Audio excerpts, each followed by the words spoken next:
origami ornaments for the Dragon Boat Festival. The Dragon Boat Festival will come on the 14th day of June, which is the 5th day of May in Chinese lunar calendar. This kind of ornament we are making is usually hung up during the Dragon Boat Festival.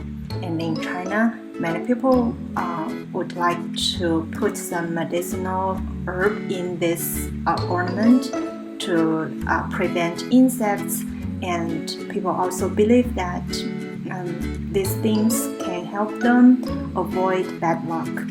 This one is very easy, and I hope you enjoy making it and have a very happy Dragon Boat Festival.